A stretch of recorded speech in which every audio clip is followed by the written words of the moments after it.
Então, olha só, começando a gravação agora da segunda parte da aula de hoje, onde a gente vai falar um pouquinho sobre lubrificação industrial. Por que é importante a gente falar de lubrificação industrial? Porque um terço de todas as manutenções que a gente dá em máquinas e equipamentos, elas são provocadas devido à má lubrificação ou devido à falta de lubrificação. Então, não existe nenhum mecânico, nenhuma pessoa que trabalha na indústria que não tenha pelo menos uma pequena noção, uma percepção do que é lubrificação, qual que é a importância dessa lubrificação, por que é importante a gente estar fazendo a lubrificação e quais são as formas mais adequadas de lubrificar uma máquina ou um equipamento. Vou abrir aqui para a gente um slide que vai facilitar o entendimento de vocês.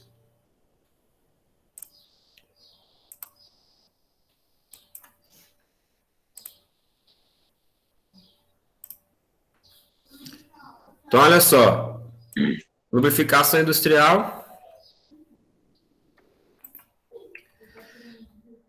Então, o que é lubrificação?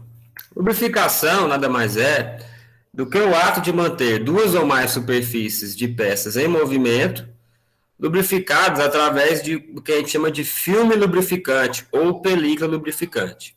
Então, quando você tem um conjunto mecânico, você tem diversos elementos metálicos que vão trabalhar um contra o outro, em movimento. Esse movimento de um contra o outro vai gerar o que a gente chama de atrito. Esse atrito, ele gera diversas problemas, diversas falhas no equipamento, porque o atrito vai provocar calor. Esse calor vai provocar dilatação. Essa dilatação vai tender a provocar um desgaste no equipamento. Então, quando você lubrifica, tá, você evita o contato direto metal com metal, como vocês estão vendo aqui na primeira figura, e você substitui isso criando um filme lubrificante, uma camada de lubrificante que vai ficar entre as duas partes, evitando o contato direto do metal com metal, e dessa forma você diminui o desgaste. Então, qual que é a minha intenção com a lubrificação?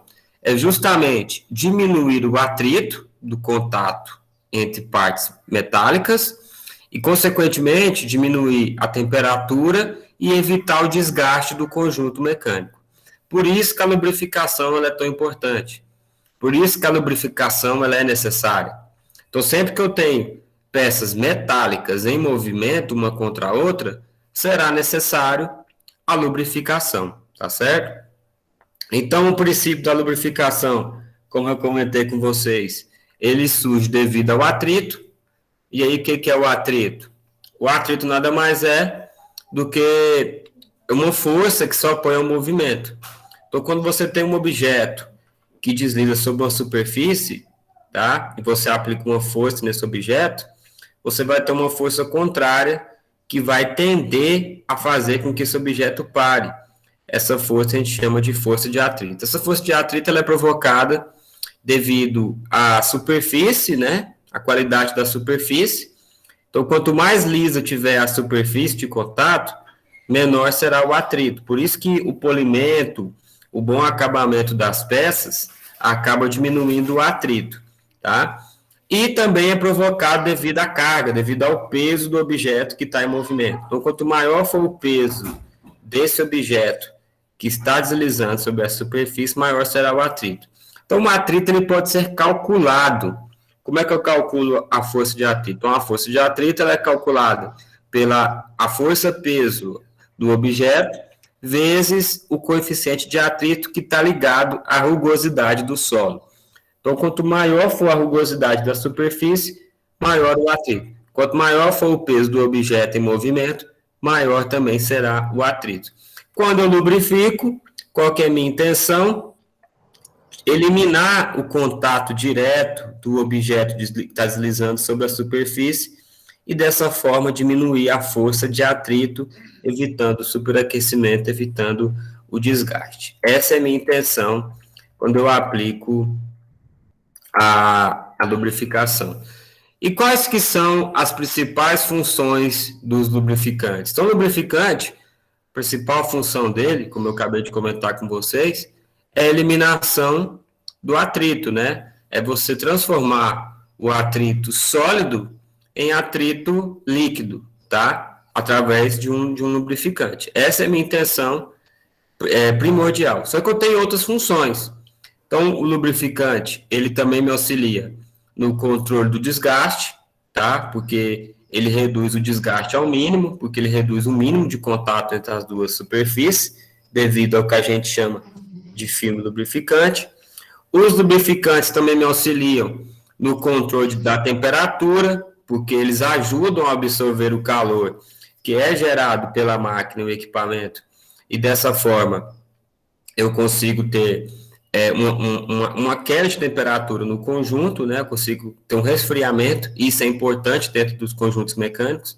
Então, um dos grandes problemas que a gente tem dentro da mecânica é o superaquecimento dos equipamentos, e o lubrificante me ajuda no controle dessa temperatura.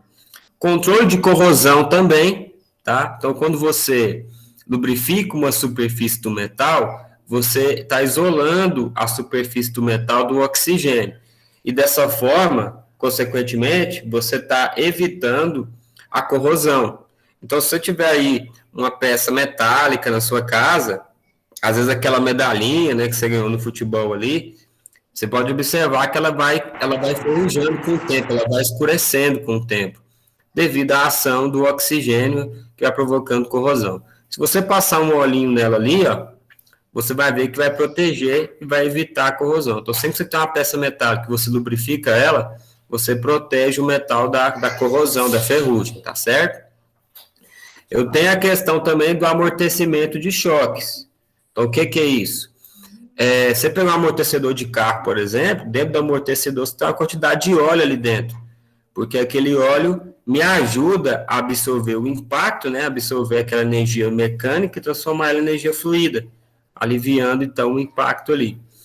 E os lubrificantes também têm a função, tá, de auxiliar também na vedação, tá, na vedação de máquinas e equipamentos, principalmente a graxa, que me auxilia também na vedação e evita a entrada de sujeira dentro do sistema. Então, vocês observam que os lubrificantes, eles têm bastante funções e funções importantes dentro dos conjuntos mecânicos. Então, por isso que é importante a gente estudar eles e entender como eles funcionam e quais tipos que existem. Aqui você tem mais ou menos como é que é a sequência de uma falha que acontece no equipamento, provocado pela falta de lubrificante. Então, quando você não lubrifica uma máquina, a primeira coisa que vai acontecer, você vai ter um aumento do atrito, tá?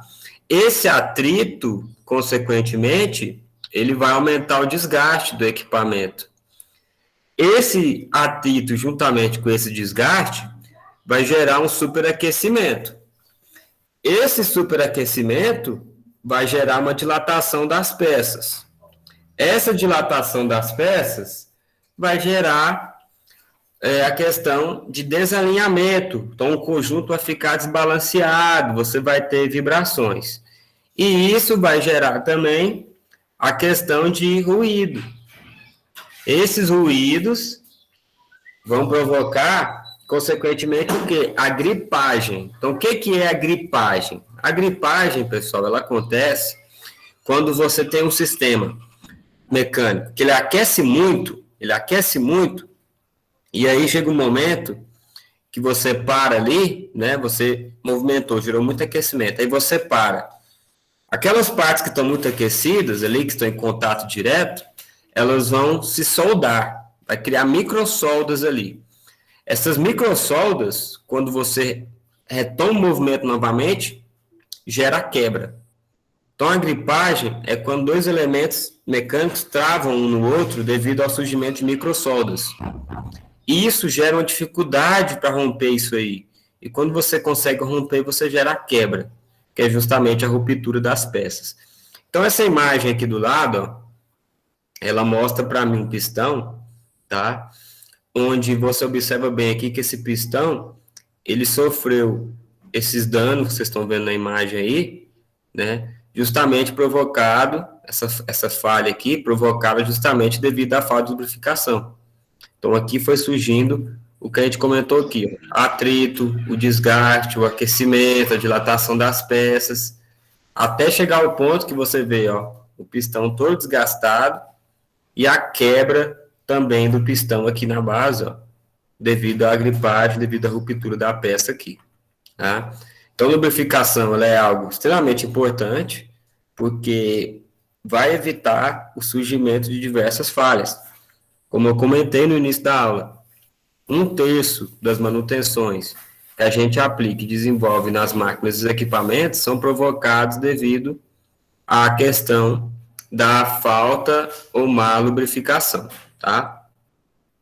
E aí, uma pergunta que sempre surge é o seguinte: qualquer produto pode ser utilizado como lubrificante? Não. A água pode ser usada como lubrificante? Não, não pode. Por quê? Porque para ser um lubrificante, a substância ela tem que ter duas características. A primeira chama-se adesividade. O que é adesividade? É a característica ou a capacidade que o lubrificante tem de aderir na superfície. Então, o que acontece? Se você encostar o dedo no óleo, por exemplo, você observa que esse óleo, ele gruda no seu dedo. Ele fica grudado. Por mais que você balance a mão ali, o óleo não sai do seu dedo. Justamente por quê? Porque o óleo tem essa característica. Ele é adesivo. Agora, a água é adesiva? A água não é. Se você molhar a mão na água aí, ó, e você sacudir a mão várias vezes, quando você olhar, a sua mão já está seca. Justamente porque a água, ela não adere bem na superfície. O óleo não. Se você enfiar a mão no óleo, você pode balançar a mão o dia inteiro, esse óleo não vai sair, porque ele está bem grudado, ele está bem adesivado na sua mão, tá certo? Agora, uma outra característica também que os lubrificantes têm que ter, que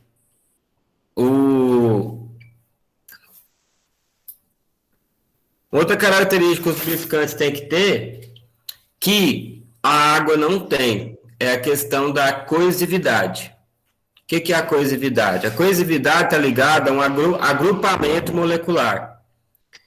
Então, olha só, se você encostar o dedo no óleo e você levantar o dedo, você percebe que o óleo ele tende a subir um pouquinho junto com o seu dedo.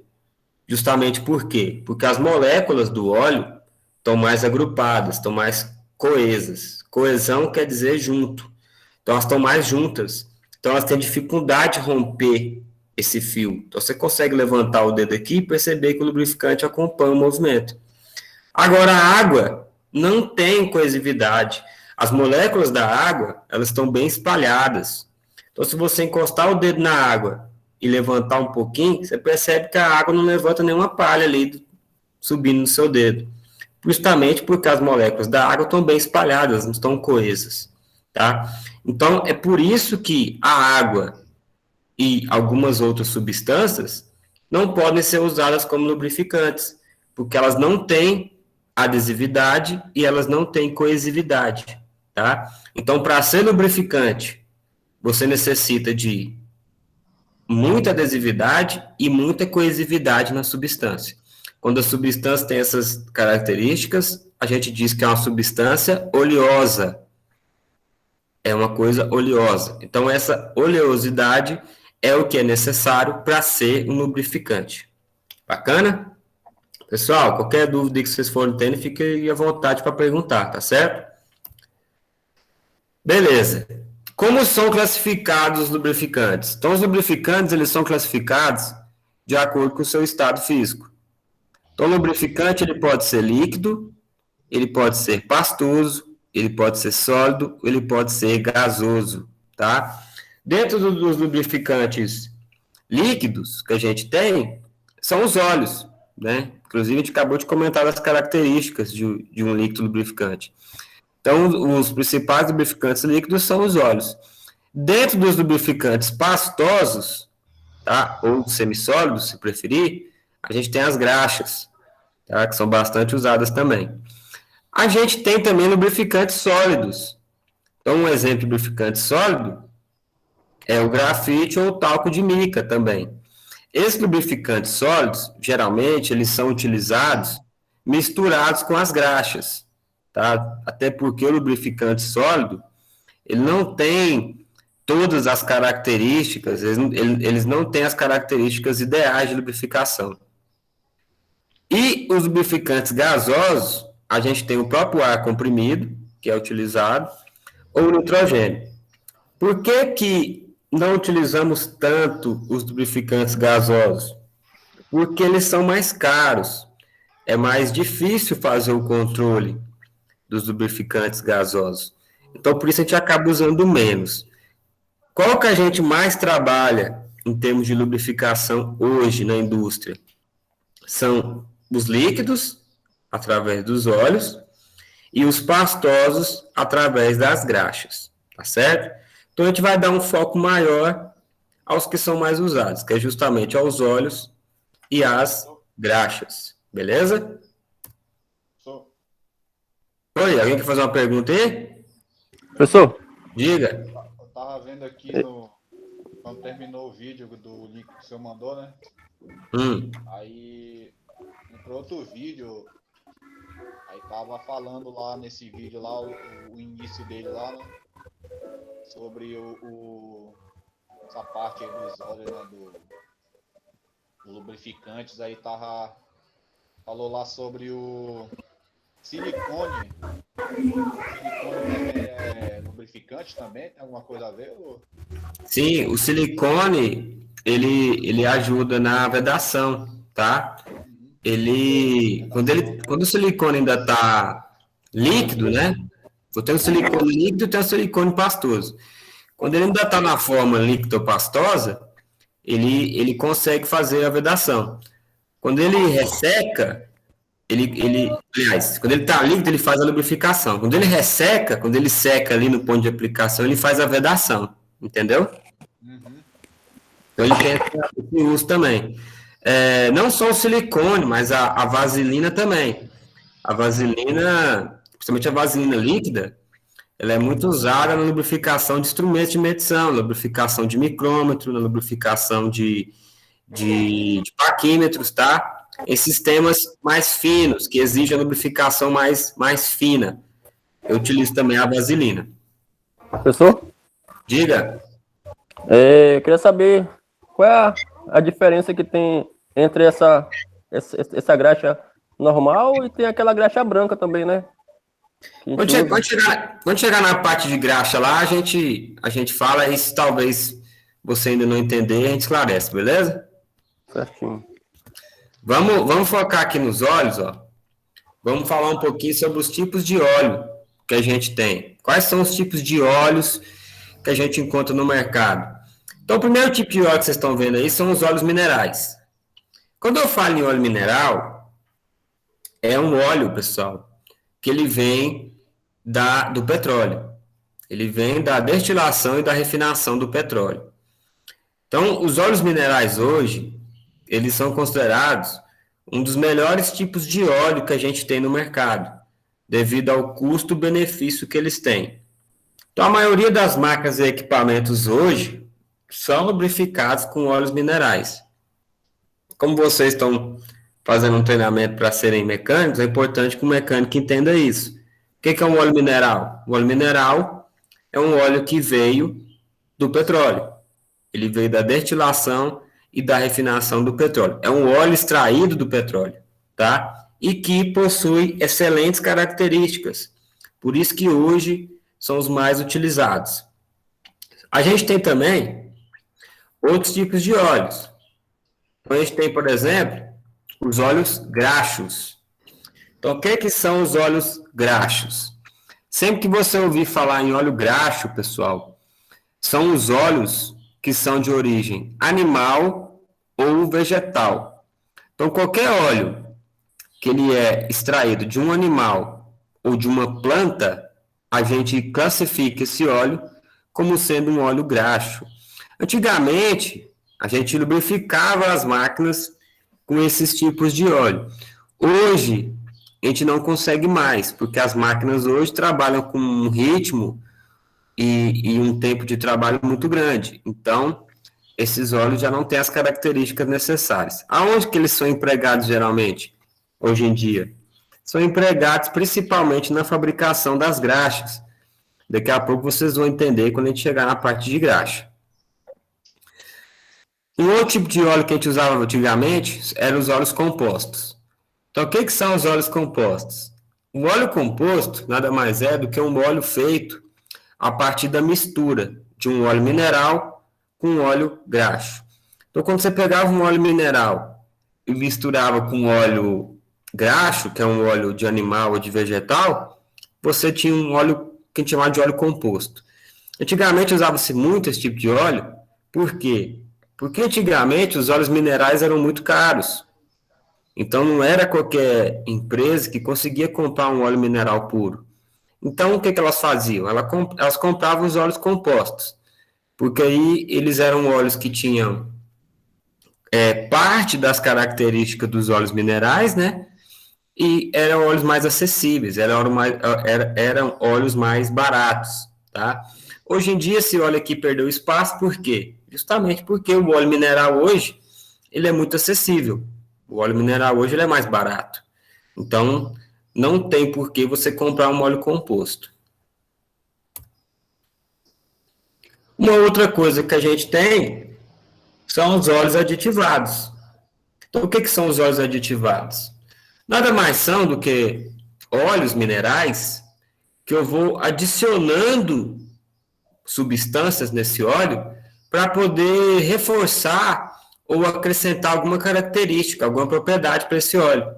Então, vamos supor que você tem um óleo lá que ele está espumando muito. Devido ao movimento da máquina, o óleo está espumando muito. Eu adiciono um aditivo anti-espumante nesse óleo e vai parar de espumar.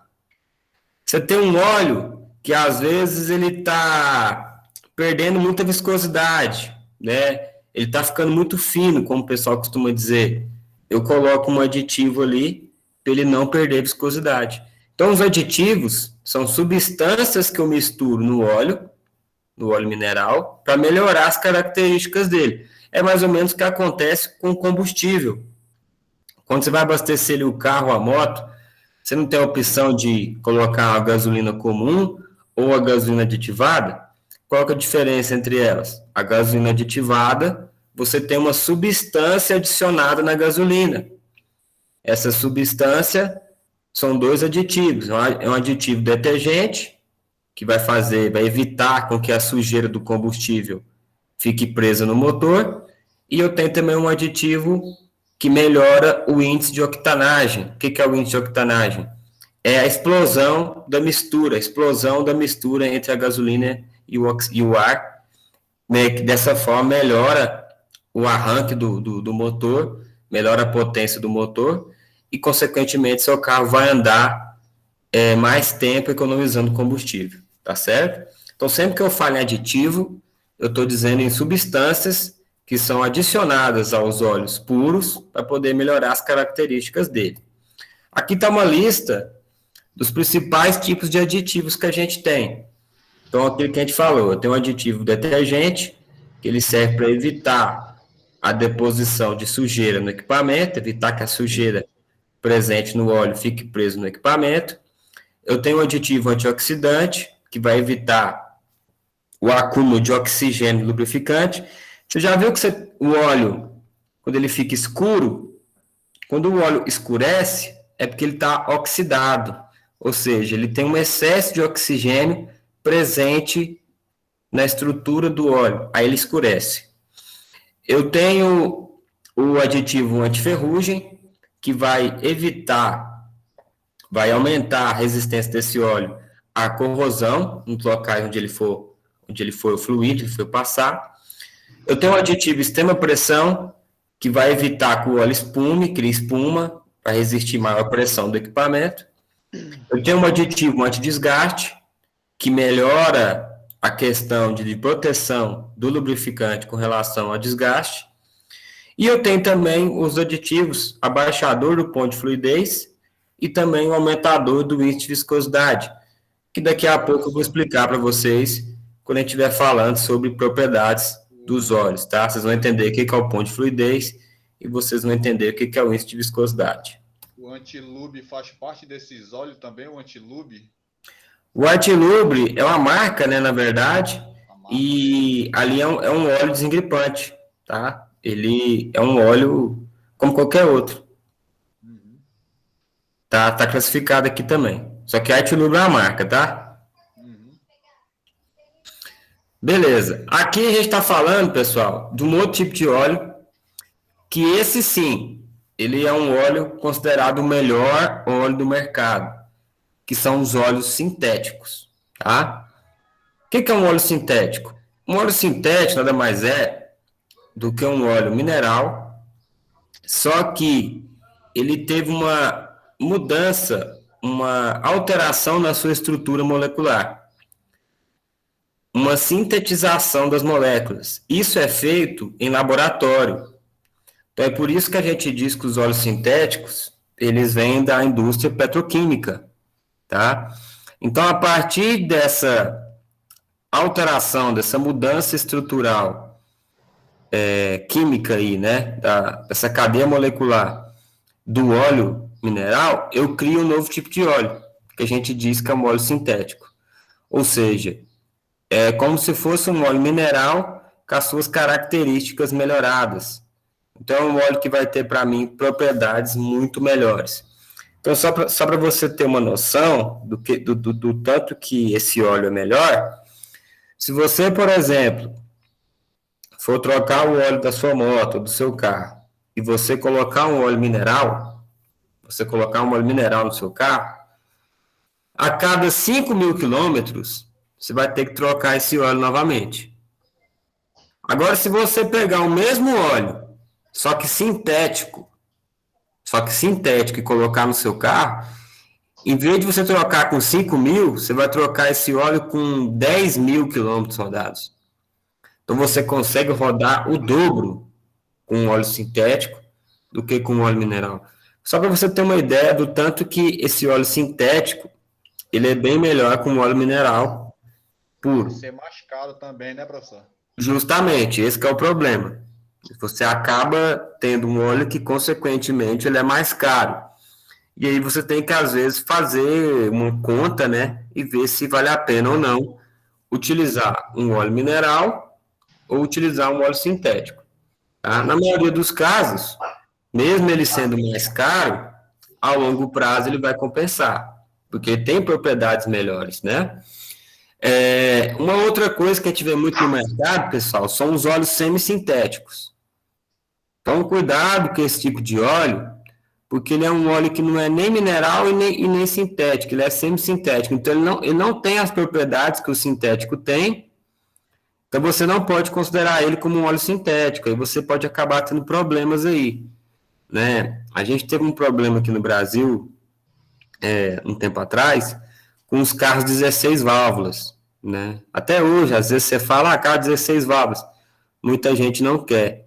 Por quê? Porque o carro 16 válvulas, ele exige um óleo sintético, tá? E aí os caras, às vezes, indo na ideia de frentista de posto, indo na ideia de outros, de algumas pessoas que não entendem muito do assunto, acabava colocando semi-sintético.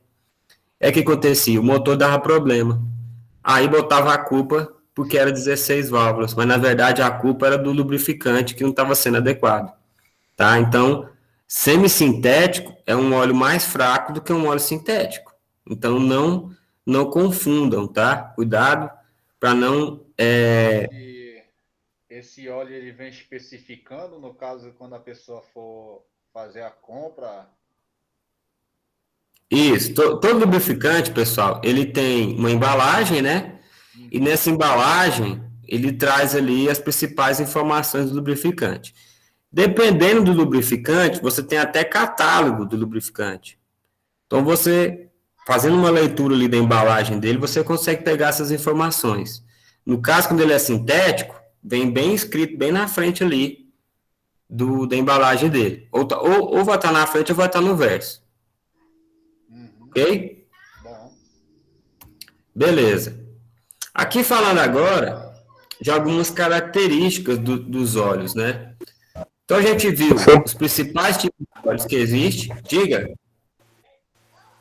a dúvida aqui que eu tenho aqui, por exemplo, o óleo de cozinha, ele serve como lubrificante também? Então, como eu acabei de falar para você, o óleo de cozinha, ele é um óleo de qual origem? Geralmente não é um óleo, ou é um óleo animal, quando você está usando uma gordurinha de porco ali, ou ele é um óleo vegetal, quando você está usando um óleo de soja, um óleo de girassol, um óleo de canola. Então, tanto óleo animal, de porco, ou vegetal, da soja, do milho, não são óleos animais e vegetais? Então, eles são considerados óleos graxos. Então, aquilo que eu expliquei para vocês, os óleos graxos hoje em dia não são mais utilizados como lubrificantes puros. Geralmente, eles são agregados. Aonde, principalmente? Na fabricação das graxas. Tá, entendi. Então, você não pode pegar um óleo ali de animal, um óleo de vegetal e usar como lubrificante numa máquina de equipamento. Por quê? Porque eles não têm as características que você precisa. Então, geralmente, o que a gente trabalha? Ou com os óleos minerais, tá? Ou com os óleos aditivados, ou com os óleos sintéticos. É isso que a gente mais trabalha hoje, a lubrificação de máquinas e equipamentos. Tá certo.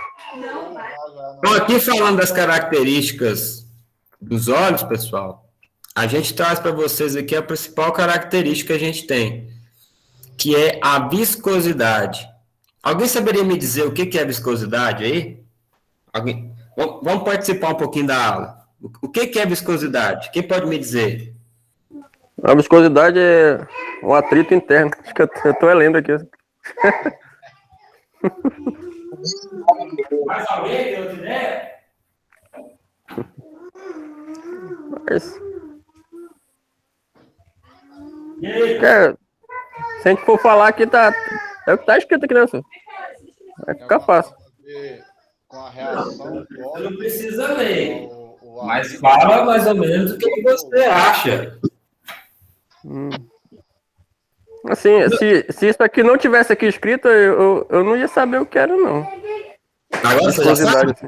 Agora você já sabe? Não sei. Se for o que tá escrito aqui, eu sei. O que é? Tá escrito que a viscosidade corresponde ao atrito interno nos fluidos, devido basicamente a interações intermoleculares. Ave Maria, aí é fera, hein? Ai, cara. Vamos lá. A viscosidade, pessoal, ela é a principal característica de um óleo lubrificante. O pessoal confunde muito viscosidade com o quê? Não sei se vocês já viram alguém falar isso. Esse óleo é fino, esse óleo é grosso. Alguém já viu isso? Já. Isso não existe, pessoal. Não existe você falar óleo fino e óleo grosso. Na verdade, o que o óleo tem é viscosidade. Então, quando a gente diz que o óleo está fino, na verdade, a gente quer dizer que esse óleo tem baixa viscosidade. Quando a gente diz que esse óleo está grosso, na verdade, o que a gente quer dizer é que esse óleo tem alta viscosidade. Então, a viscosidade nada mais é do que a resistência ao escoamento de um óleo. Então, você quer saber qual que é a viscosidade de um óleo? Você coloca ele para escorrer numa superfície lisa. Quanto mais rápido ele escorrer, menor é a viscosidade. Quanto mais lento for o escoamento, quanto mais lento ele demora para fluir, maior é a viscosidade. E essa viscosidade, ela vai influenciar no óleo. Porque tem máquinas que precisam de óleo mais viscoso, ou, entre aspas, né, mais grosso. Tem máquinas que precisam de óleo menos viscoso, ou seja, óleos mais, entre aspas, né, mais finos. Professor. Nessa imagem aqui, por exemplo, olha que interessante, ó. Os caras tinham vários copinhos ali, ó, e eles viraram os copinhos ao mesmo tempo, ó. Observa que esse primeiro copinho aqui, ó, já tá quase enchendo o outro aqui todo. Esse último, o óleo nem chegou lá no copo ainda. Pessoal, fecha os microfones aí, ó, para o som não passar para cá, ó, não atrapalhar a aula.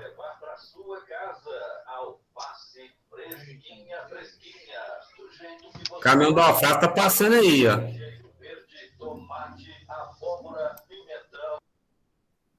É lá na casa do Andrezão. Voltando aqui, ó. Olha só. Os copinhos aqui foram virados ao mesmo tempo. Esse óleo aqui, como ele era menos viscoso, ó, o copo já está na metade. Esse óleo, como ele é bem mais viscoso, você observa que ele nem chegou no copo ainda. Então você observa o quê? Que a viscosidade está ligada à capacidade de escoamento. Então, quanto mais rápido o fluido escorrer, menor a viscosidade. Quanto mais lento for o escoamento, maior a viscosidade. Por que essa viscosidade é importante? Porque dependendo do equipamento, eu preciso de um óleo mais viscoso ou menos viscoso. Professor. E isso está ligado às características do equipamento. Diga. Qual a diferença entre o óleo 2 tempos, para motor 2 tempos e 4 tempos, não é isso? Tem alguma coisa a ver com essa viscosidade aí também? Tem a ver porque o motor 2 tempos, ele faz... Porque o ciclo, né, de explosão do motor, ele tem 4 momentos ali. Ele tem a admissão, quando entra a mistura dentro da camisa. Você tem a compressão, quando você comprime a mistura combustível e oxigênio. Você tem a explosão e você tem o escape. Então, o motor que ele é 2 tempos, ele faz a admissão e o escape ao mesmo tempo, a compressão e a explosão ao mesmo tempo. O motor 4 tempos, não, faz separado. Primeiro ele admite, depois ele comprime, depois explode, depois escapa. Então, um trabalha mais rápido do que o outro, então vai exigir óleos diferentes. Como é que eu vou saber qual que é o óleo de cada equipamento? O manual da máquina especifica para mim qual que é o óleo para cada máquina. Ah, mas eu não tenho o manual da máquina aqui. Então você precisa pesquisar na internet para ver se você encontra o manual da máquina ou você precisa entrar em contato com o fabricante. Aí ele vai te orientar qual que é o óleo da máquina. Tá entendendo? Então o óleo da sua moto, o óleo do seu carro, você tem que pegar o manual da moto ou o manual do carro, que lá vai especificar o óleo direitinho que você precisa usar. Diga. Eu ouvia muito falar assim, antes que eu tinha moto, né? Assim, a pessoa falava que para aquelas motos que estão mais usadas já, né? Tipo assim, ela é o melhor é os óleos mais grossos, né? E para aquelas máquinas, aquelas motos novas, assim, né? Era bom o óleo mais fino. Então, na verdade, pode me explicar essa parte? Vamos lá. Na verdade é o seguinte, ó, como eu acabei de falar. Você tem que procurar usar sempre o óleo recomendado pelo fabricante. Beleza? Esse é o primeiro ponto. Segundo, aquilo que eu acabei de falar para vocês. Vocês estão fazendo o curso, então procura aprender. Eu não vou dizer óleo grosso nem óleo fino. O óleo, quando ele é grosso, é porque ele é mais viscoso. O óleo, quando ele é fino, ele é menos viscoso. Então, entenda isso, tá? Vamos começar a usar a linguagem aí. Óleo com alta viscosidade, óleo mais grosso. Óleo com baixa viscosidade, óleo mais fino. Bacana. Agora, justamente o que eu estou dizendo para vocês aqui, ó. Quando que eu vou usar um óleo mais viscoso ou um óleo menos viscoso? Depende da característica do equipamento. Então, equipamentos que trabalham com alta velocidade, tá? Com alta velocidade, é necessário a utilização de óleos menos viscosos, para ele poder fluir com maior facilidade. Então, o excesso de velocidade exige para mim um óleo menos viscoso. Ou seja, o pessoal diz popularmente que é um óleo mais fino. Óleo mais fino. Mas que, na verdade, é um óleo menos viscoso. Vocês precisam entender isso. Quando a máquina trabalha sob pressão, com pressões ali de impacto, às vezes pressão de movimento, eu preciso utilizar um óleo mais viscoso para poder suportar essas pressões da máquina. Uma outra característica é a temperatura. Então, quando a máquina trabalha em altas temperaturas, é necessária a utilização de óleos mais viscosos. Por quê? Porque o óleo, quando ele é mais viscoso, né? Quando o pessoal diz que ele é mais grosso, quando você vai aquecendo esse óleo, ele tende a perder viscosidade. Ele tende a ir ficando mais fino. Isso aí pode causar vazamento e pode causar perca de propriedade. Então, quando eu trabalho com a máquina, que essa máquina trabalha em altas temperaturas, eu preciso utilizar um óleo mais viscoso para ele poder compensar um pouco de viscosidade que ele vai perder devido ao aquecimento.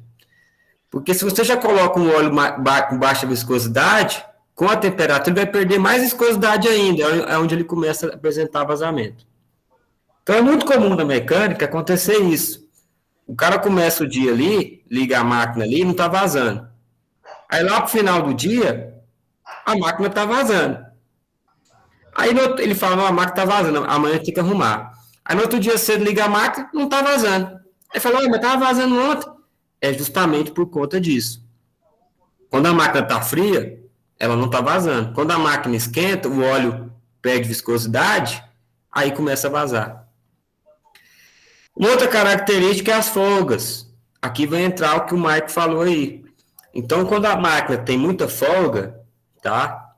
É interessante para mim colocar um óleo mais viscoso, porque essa viscosidade vai cobrir as folgas, né? Então, é igual quando o cara quer vender aquele carro velho dele. Antigamente, o cara tinha um carro velho, o carro estava batendo biela ali, ele queria vender. O que ele fazia? Ele colocava aquele óleo Bardal, né? Aquele Bardalzão, que ele é bem viscoso, ele é bem grosso. E aí, você colocava aquele Bardal ali, batia a chave, o motor estava macio. Por quê? Porque o Bardal cobria as folgas ali, né? Só que aí passava um tempinho, o motor esquentava, perdia viscosidade no óleo, começava a bater de novo. Então, o cara só fazia aquilo para vender, né? Então, na verdade, quando o seu equipamento começa a apresentar muita folga, o interessante é aplicar a manutenção, né? Não é tentar compensar isso aí com óleo, não. Tá certo? E também, um outro fator que vai influenciar é o acabamento das peças, a superfície das peças. Então, quando você tem um sistema mecânico ali, que as peças estão bem polidas, finamente acabadas, você não tem a necessidade de um óleo muito viscoso. Você pode usar um óleo com viscosidade mais baixa, que ele já consegue fazer uma boa lubrificação ali, tá? Igual eu comentei com vocês, do paquímetro e do micrômetro. Então, tanto o paquímetro quanto o micrômetro, eles têm um acabamento muito bom, superficial. Então, eu posso usar um olhinho ali com baixa viscosidade, que é o caso da vaselina líquida. Então, a vaselina líquida é a viscosidade muito baixa, ela é bem fininha, ela serve para ser utilizada para lubrificar esse tipo de equipamento. É o caso, por exemplo, do que o André estava comentando aí do White Lubre.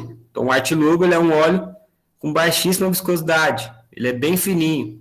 Então, quando eu tenho peças muito bem acabadas, eu posso utilizar também o desengripante, né? Que o pessoal conhece muito como White Lubre aí, que é a marca do desengripante, ok?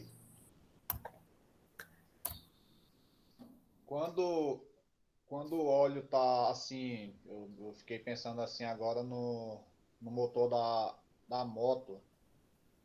Às vezes a Certo. pessoa, o óleo ele baixa, né, quando vamos supor, 1.000 km, né, que é o da moto, aí tem gente que tem o costume de completar só o óleo só, né? Isso é certo ou isso é errado fazer um negócio desse? Então, quando o óleo começa a baixar, pode ser duas coisas, né? Ou ele está vazando devido ao aquecimento e à perca de viscosidade, ele começa a ir vazando ali devagarzinho, ou o óleo está queimando. Então, devido ao excesso de temperatura também, o que vai acontecendo com o óleo? Ele vai queimando. A queima desse óleo, ele vai vaporizando ali e vai abaixando. Jamais, pessoal, jamais você deve completar o óleo, tá? Esse negócio de completar o óleo é uma gambiarra que o pessoal faz para tentar economizar, mas não compensa fazer isso. Por quê? Porque o óleo que está ali, ele já está contaminado, ele já está sujo. Porque o óleo, quando você liga o motor ali, o óleo circula por todo o motor e volta de novo para o reservatório dele, que a gente chama de cárter. Então, ele está sujo. Se você coloca um óleo novo junto com o óleo sujo, o que acontece? Fica todo o óleo contaminado. Então, não vai resolver o seu problema. Então, jamais se deve fazer isso, tá? Essa questão de completar o óleo, a gente faz isso quando é uma emergência, a gente faz uma gambiarra ali para a máquina rodar mais um tempo, mas na prática, uma manutenção preventiva correta, eu jamais posso fazer isso. Uma outra característica aqui importante, pessoal, dos óleos, entendeu aí, Andrezão? Entendi. Beleza. Uma outra característica importante aqui dos óleos é o ponto de fulgor e o ponto de inflamação. O que é isso? O óleo, pessoal, dependendo do aquecimento que ele for exposto, ele pode pegar fogo. Ele pode pegar fogo e formar uma chama que não vai apagar mais. Então, às vezes, o cara vai utilizar um óleo em um determinado equipamento, ele quer saber se esse óleo vai pegar fogo ou não. Ele precisa verificar o ponto de inflamação do óleo. Então, o que é o ponto de inflamação? É a temperatura pelo qual o óleo consegue trabalhar antes de pegar fogo. Então, por exemplo, se você tem um óleo ali que o ponto de inflamação dele é 100 graus Celsius, significa o quê? Ele tem que trabalhar sempre abaixo de 100 graus. Porque se esse óleo for exposto a 100 graus Celsius, ele vai formar uma chama e ela não vai apagar mais. O ponto de fulgor é a temperatura que vem um pouco antes da inflamação. Então, no ponto de fulgor, o óleo aquecido, ele começa a desprender vapores, né? E formar aquelas chamas momentâneas, aquelas chamas que acende e apaga. Então, o ideal é sempre trabalhar abaixo do ponto de fulgor. Então, se você tem um óleo lá que o ponto de fulgor dele é 120 graus, o ideal é trabalhar abaixo de 120 graus. Senão, logo após o ponto de fulgor, tem um ponto de inflamação. Aí ele vai formar uma chama e essa chama não vai apagar mais, isso pode causar um acidente muito grave. Então, isso é uma característica que todo óleo tem. Basta você pegar o número do óleo, a especificação dele e olhar qual que é a temperatura de fulgor e qual que é a temperatura de inflamação para você trabalhar com segurança. Esse aqui é o equipamento onde é feito os testes, né, para você poder medir qual que é o ponto de fulgor e o ponto de inflamação de um óleo. O nome desse equipamento chama-se Vaso Flash Cleveland, tá? Então, aqui você coloca a amostragem de óleo, tem um termômetro aqui para você ir vendo a temperatura e observando quando que ele começa a soltar os vapores e propagar a chama. Uma outra temperatura, uma outra característica do óleo, essa aqui já não é muito importante para a gente aqui no Brasil, né? Porque aqui é um país quente, mas em locais que fazem muito frio, em locais que tem neve, principalmente, você tem a questão do ponto de fluidez, tá? O que é isso? É a temperatura pelo qual o óleo, ele congela, ele não consegue mais fluir, ele não consegue rodar, passar pela máquina, ele fica preso ali no reservatório do óleo e não circula. Aí o que acontece? A máquina roda sem óleo. Então, em locais mais frios, é necessário eu estar sempre observando qual que é a temperatura, o ponto de fluidez. O ponto de fluidez é a temperatura mínima de trabalho do óleo. Então, se um óleo, por exemplo, tem um ponto de fluidez de 3 graus Celsius, significa o quê? Se você trabalhar com esse óleo em um local abaixo de 3 graus Celsius, o óleo não vai fluir. Ele vai ficar preso, congelado ali no cárter, ele não vai conseguir ter deslocamento. E o óleo precisa movimentar por todas as partes de movimento do conjunto para ele poder lubrificar. Aqui a gente falando um pouquinho das análises, né, preventivas, as análises que a gente tem que devem ser feitas no óleo. Então, na aula passada, eu comentei com vocês das análises preditivas, né? E uma das análises preditivas que a gente faz é analisar como é que está o nível de contaminação do óleo. Então, como é que eu faço os testes? Um dos testes que a gente tem de análise de óleo é a ferrografia. Então, na ferrografia, você tem uma chapa metálica, tá? Essa chapa ela é colocada em grau, como vocês estão vendo na figura aqui. E embaixo dessa chapa, você tem um ímã, tá certo? E aí você coloca a amostragem de óleo para escorrer aqui por cima dessa chapa metálica. O ímã vai atrair as partes metálicas que estão no óleo e elas ficam grudadas na chapa. Aí você olha essa chapinha aqui no microscópio e você consegue ver quais partículas de quais partes da máquina que estão desgastando e o tamanho da partícula. E aí você consegue ver o nível de contaminação do óleo e você consegue ver quais partes da máquina estão desgastando mais. Então, você consegue fazer um controle aí de prevenção baseado só em cima da característica do óleo que estava rodando na máquina. Uma outra análise que a gente tem é o contador de partícula. Então, esse equipamento aqui ele é mais moderno, é mais sofisticado. Então, aqui você vai colocar a amostragem de óleo aqui. Quando você ligar a máquina, esse tubo vai puxar o óleo, ele vai passar no equipamento, vai sair nesse outro tubo aqui. A máquina faz a análise e libera para você um extrato aqui, ó. Esse extrato aqui já fala para mim a quantidade de partícula de cada material presente no óleo e pela quantidade de partícula eu sei se o óleo está contaminado ou não, se tem que ser feita a troca do óleo ou não do equipamento. Diga, André. Não é aquele naquela, onde você estava mostrando aquela imagem agora há pouco do óleo lá. Onde tem menos óleo, onde está tendo o problema lá que o senhor está falando aí, né, do óleo? Não, aqui ó, quando você jogar o óleo aqui, ó, o óleo vai escorrer, certo? Sei. As partículas metálicas vão ficar presas na chapa, porque embaixo dela tem um ímã, tá vendo? Entendi. Aí eu pego essa chapinha aqui, ó, e eu faço a análise no microscópio, dependendo do tamanho da partícula, eu consigo ver qual partícula que é de qual parte da máquina que está desgastando, entendeu? Uhum. Entendi. Beleza? Beleza. Ok, avançando aqui, pessoal, vamos falar um pouquinho agora das graxas. Então, o que são as graxas? As graxas nada mais são do que lubrificantes pastosos. Então, diferente dos líquidos, elas não escorrem. Então, elas permanecem nos pontos de aplicação. Uma outra vantagem das graxas é que elas também me auxiliam na questão da vedação.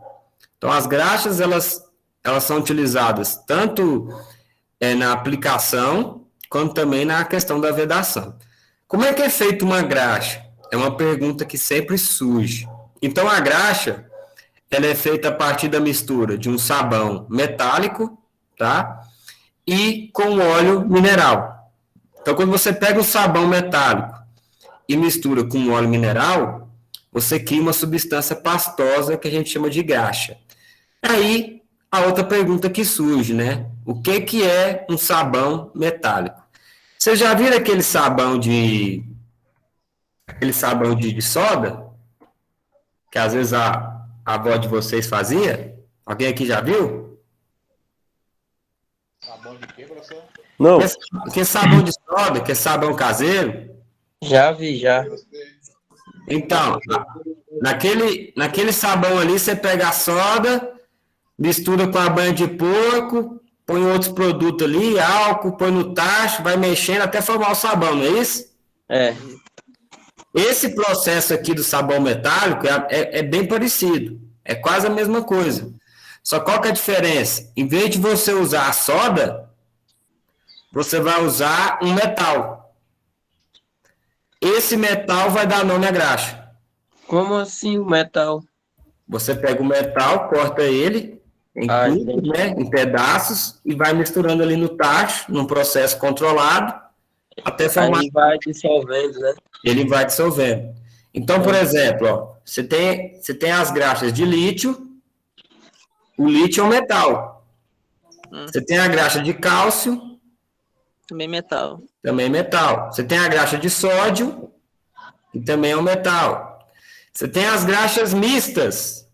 O que são as graxas mistas? É quando você pega dois metais diferentes, duas graxas de metais diferentes e mistura, para formar uma graxa mista.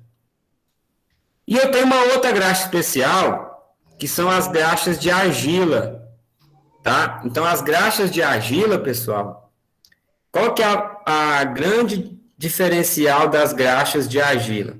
As graxas de argila elas não derretem. O que acontece se você pegar uma graxa e esquentá-la demais? Derrete, será? Derrete, né? A graxa derrete, certo? Vira líquido, não é isso? Exatamente. Agora,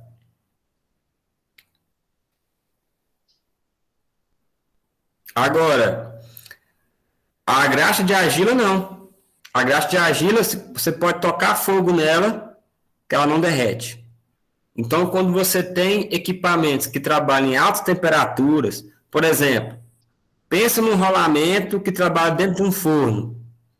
Esse rolamento trabalha sob alta temperatura. Então, nesse rolamento, eu tenho que lubrificar ele, por exemplo, com a graxa de argila.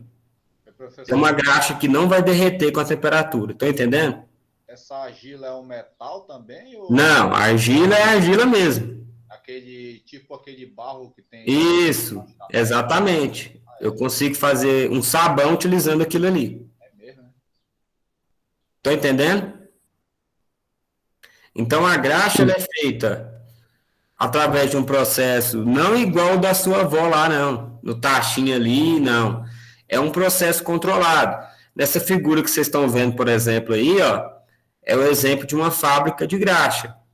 Então, ali você tem as pás, os misturadores ali, fechados, no processo controlado, temperatura controlada, tá?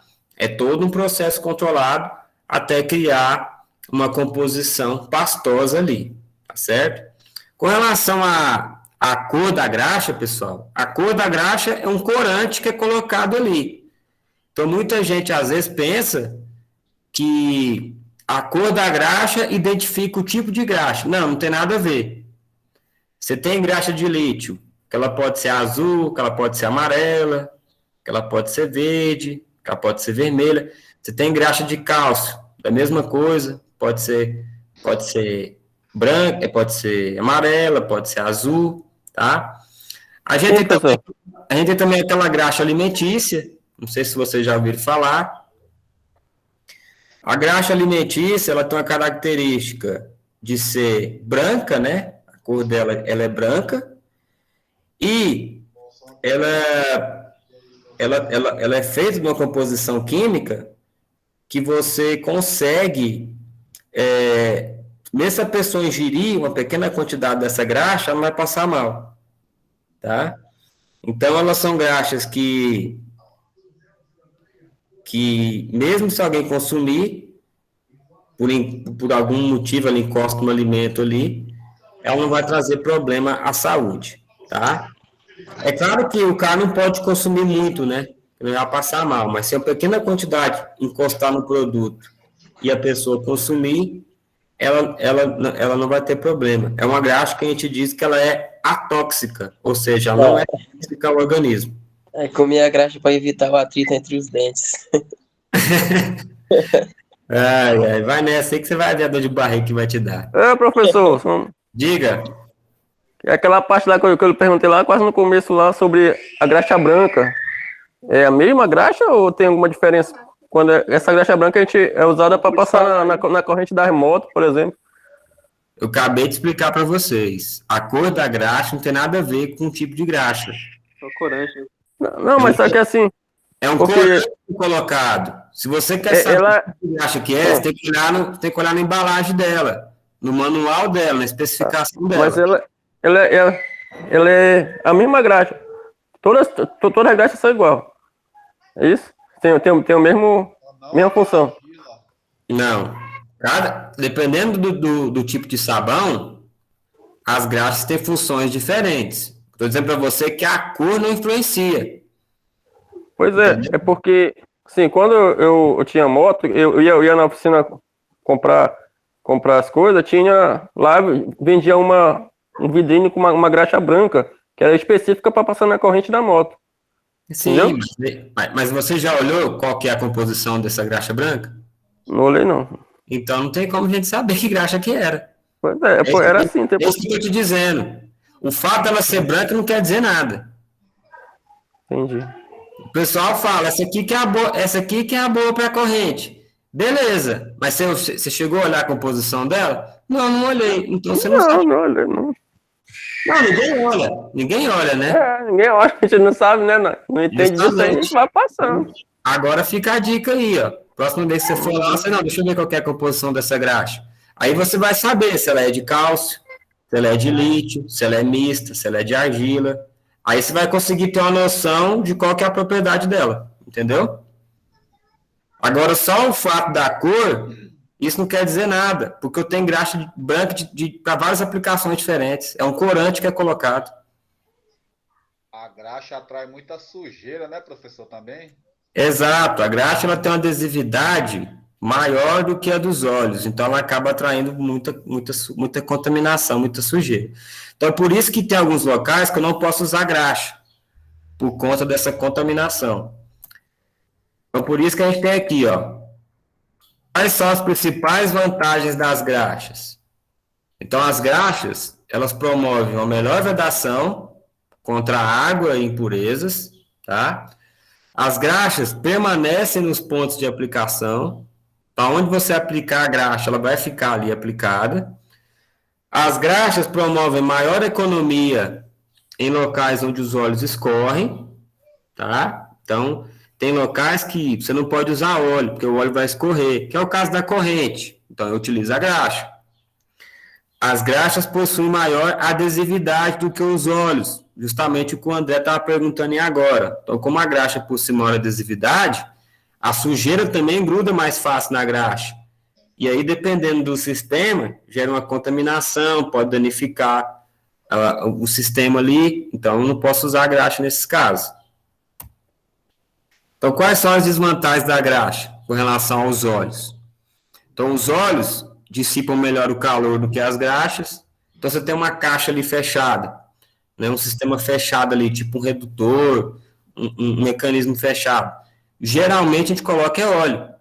Por quê? Porque o óleo vai ajudar o calor a dispersar o calor. Se você colocar a graxa, o sistema vai superaquecer ali. E aí a graxa vai derreter. Os óleos lubrificam melhor também em altas velocidades. Então, as graxas permanecem nos pontos de aplicação. Só que se a máquina girar na velocidade muito alta, essa graxa é jogada para longe. E aí o que acontece? A máquina fica sem lubrificação. E os óleos também resistem melhor à oxidação. Ou seja, eles resistem melhor à entrada de oxigênio ali no meio da composição. Por isso que a graxa, às vezes, fica exposta muito tempo ao oxigênio, ao ar livre, ela fica mais durinha, né? Ela resseca, endurece, devido à ação do oxigênio.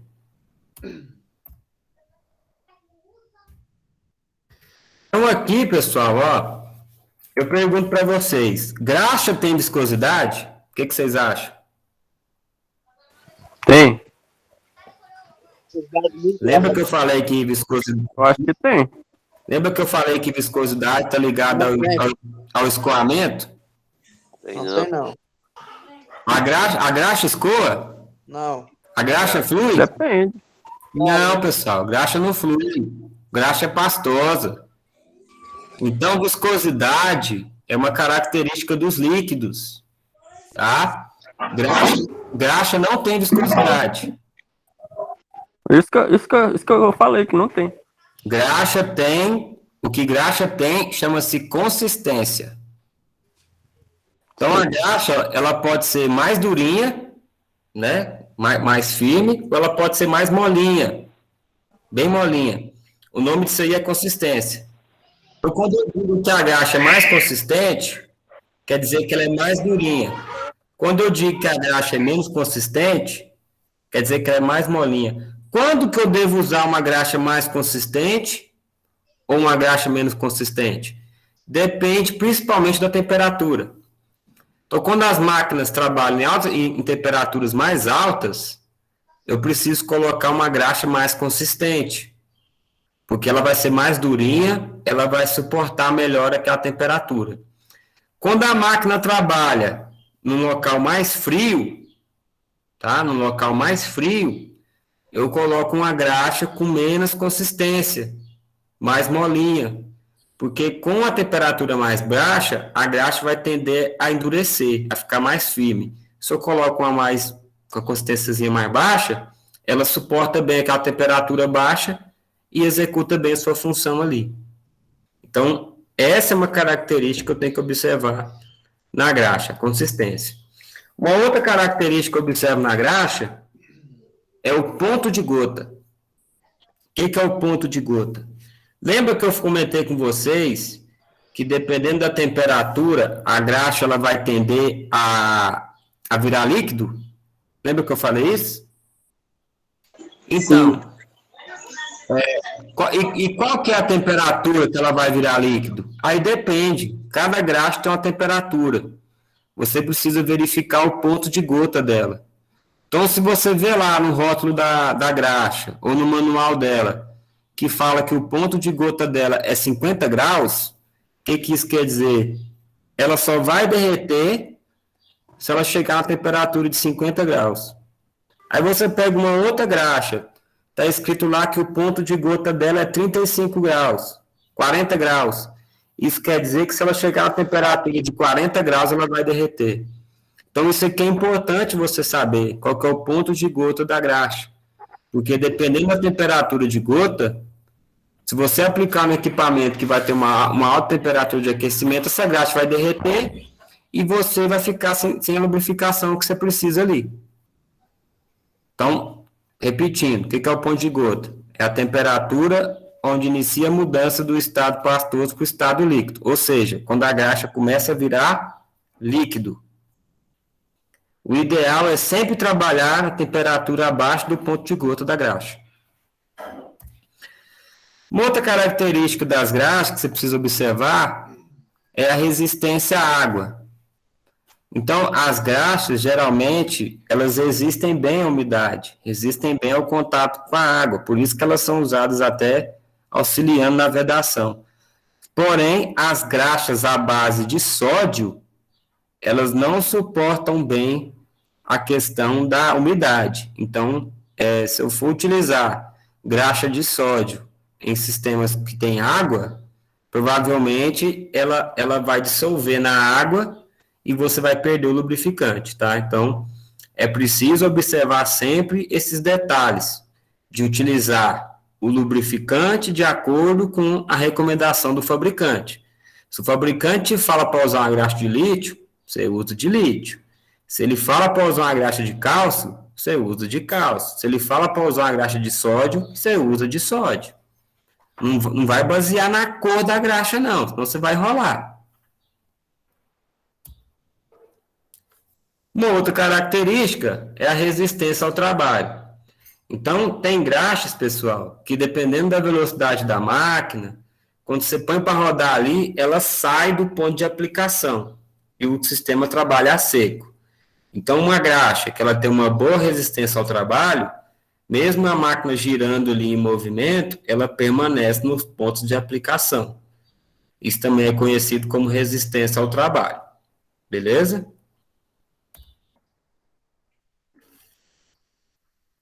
Certo. Para a gente fechar essa parte aqui, a gente tem que falar um pouquinho agora sobre os métodos de aplicação dos lubrificantes. Como é que eu aplico os lubrificantes nas máquinas, né? Como é que isso é aplicado? Então, a aplicação do lubrificante, ele vai depender, primeiro, do tipo de lubrificante que eu estou usando, se ele é graxa ou se ele é óleo. Segundo, ele vai depender da viscosidade do lubrificante, como a gente viu, a quantidade de aplicação que eu estou desenvolvendo e também do custo, né? Quanto que esse dispositivo de aplicação vai me custar. Primeiro método que vocês estão vendo aqui de aplicação é um método de aplicação manual. Então, o método de aplicação manual dos lubrificantes, geralmente eles são feitos por bombas manuais. Então, aqui na imagem, você tem essa bombinha manual aqui de graxa, tá? Então, você jamais deve aplicar graxa metendo o dedão na graxa e passando no equipamento, porque a sujeira do seu dedo vai grudar na graxa e você vai contaminar o equipamento. Então, o ideal é sempre usar uma bomba de graxa. E no caso do óleo, você vai usar essa bombinha de óleo aqui, ó, essa vermelhinha, que a gente dá um nome para ela de almotolia, tá? Então, o que é almotolia? Essa bombinha de óleo, essa bombinha manual de óleo. Então, isso aqui é um dos métodos mais utilizados de lubrificação, que é o método manual, com a almotolia ou a bombinha de óleo. Eu tenho também esse outro método, que é um método com agulha ou vareta. Então, nesse sistema aqui, ó, você tem um copo, tá, um reservatóriozinho. Aqui ele fica cheio de óleo. E essa varetinha aqui, ó, ela fica encostada no eixo. Então, à medida que o eixo vai estar girando, essa vareta vai dar uma trepidada, vai ficar subindo e descendo. Aí o óleo vai descer por ela aqui, ó, vai cair no eixo e vai fazer a lubrificação. É um método de lubrificação que a gente diz lubrificação por gravidade. Esse método também, ele é aplicado com um conta-gotas, tá? Então, você tem o mesmo sistema ali, ó, um copinho cheio de óleo, só que aqui ele tem um sistema que fica gotejando o óleo. E aí eu consigo regular a velocidade das gotas aqui, ó. Se eu quero que goteje mais rápido ou mais lento, de acordo com a velocidade do eixo, tá? O detalhe desses dois processos é que eu tenho que ficar de olho sempre no nível de óleo aqui, né? Quando o nível de óleo abaixar, eu tenho que vir cá e fazer a reposição do óleo dentro desses copos aqui. Eu tenho também esse outro método, que é por estopa ou almofada. Então, aqui debaixo aqui do eixo, ó, você tem tipo uma espuma, que ela está encharcada no óleo. Então, à medida que o eixo vai girando, ele está em contato com essa espuma está bem úmida com óleo, ele vai fazendo a lubrificação do eixo, a lubrificação do sistema. Eu tenho esse outro método de lubrificação, que é a lubrificação por salpico. Então, o que é isso? O nível de óleo está bem baixo aqui, ó. Tá? Quanto mais baixo for o nível de óleo aqui, melhor vai ser, porque eu vou ter mais circulação de ar aqui dentro, mais resfriamento eu proporciono para o equipamento. Nesse método por salpico, de acordo com a velocidade do óleo, essa parte aqui que passa no óleo, ó, ela vai jogando o óleo longe, salpicando o óleo em outras partes da máquina que não entra em contato. Então, a lubrificação é feita graças ao movimento dessa parte aqui, que vai passar no óleo e jogar ele lá longe, nas partes lá na frente do equipamento e fazer a lubrificação. Então, esse método aqui é muito usado em motores, em vários sistemas, que é um método que a gente chama de lubrificação por salpico. Tem esse método aqui também, que é a lubrificação por anel ou corrente. Então, aqui no eixo, ó, você tem um anel que está preso no eixo, e só esse anel que passa no óleo, tá vendo? Só o anel que passa no óleo. Só que quando ele passa no óleo, ele arrasta o óleo com ele, ó. Quando ele chega aqui em cima, ele passa aqui para o eixo e vai lubrificando o eixo, o mancal e o rolamento. Tá? Tem esse raspador aqui que vai raspando o óleo e jogando ele nos mancais. Ele vai espalhando aqui por cima e espalhando pelo equipamento. Então, um método também que a gente utiliza, que é conhecido como lubrificação por anel ou corrente, porque às vezes no lugar desse anel aqui eu coloco uma corrente, que ela faz a mesma coisa, ela mergulha no óleo, quando ela sobe, ela vem encharcada e vai espalhando o óleo para o sistema. Esse é um outro método de lubrificação, também muito utilizado em redutores, em motores, na maioria dos sistemas, que é a lubrificação por banho de óleo. Então, nesse método, o que acontece aqui, ó? Sempre que você tem uma caixa fechada, tá? E você vai completar, encher ela de óleo, você nunca enche de óleo até na tampa, até na boca. Geralmente, o óleo fica até na metade do equipamento. Por quê? Como eu falei, eu preciso deixar um espaço para circulação de ar, para poder gerar resfriamento ali dentro do meu sistema. Alguém está perguntando alguma coisa aqui? É o parafuso prisioneiro, viu, Isaías? Perguntou aqui no chat, aqui é o parafuso prisioneiro. Voltando aqui, então nesse sistema aqui de banho de óleo, ó, parte do sistema está mergulhado em óleo, de acordo com o movimento da máquina, ele vai jogando o óleo para cima e lubrificando todo o equipamento.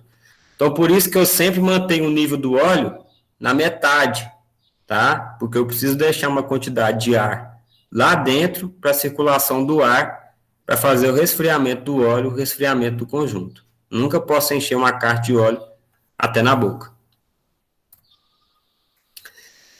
Esse aqui é um método de lubrificação que você utiliza aí no carro, você utiliza aí na moto, que é o sistema de recirculação.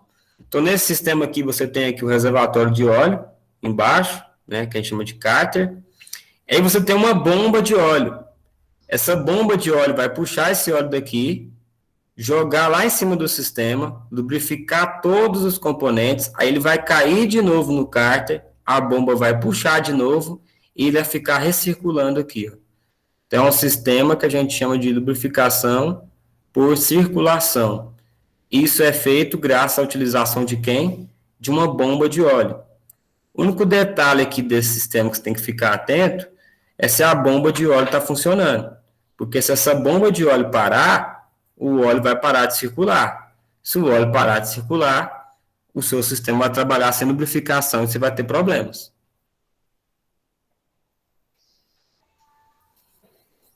Esse é um dos métodos de lubrificação mais utilizados hoje na indústria, que é o sistema de lubrificação centralizada. Não sei se os equipamentos da Superfrang já são lubrificados assim, mas como é que funciona?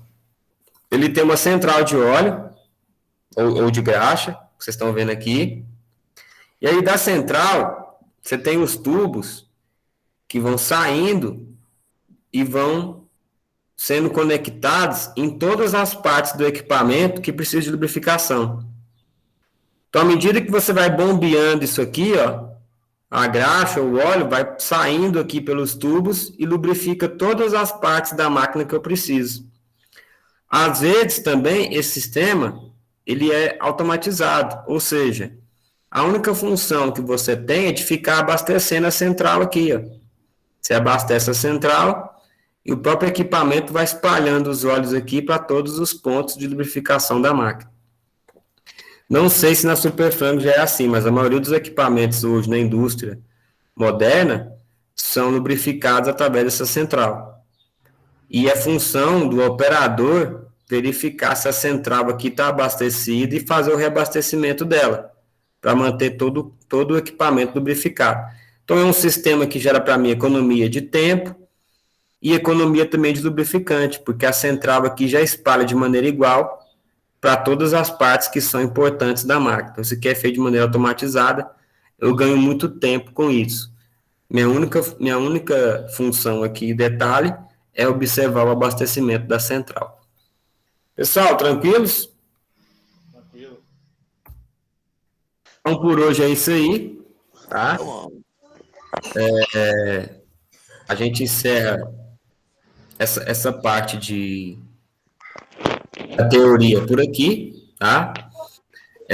Um último detalhe para a gente fechar a aula aí,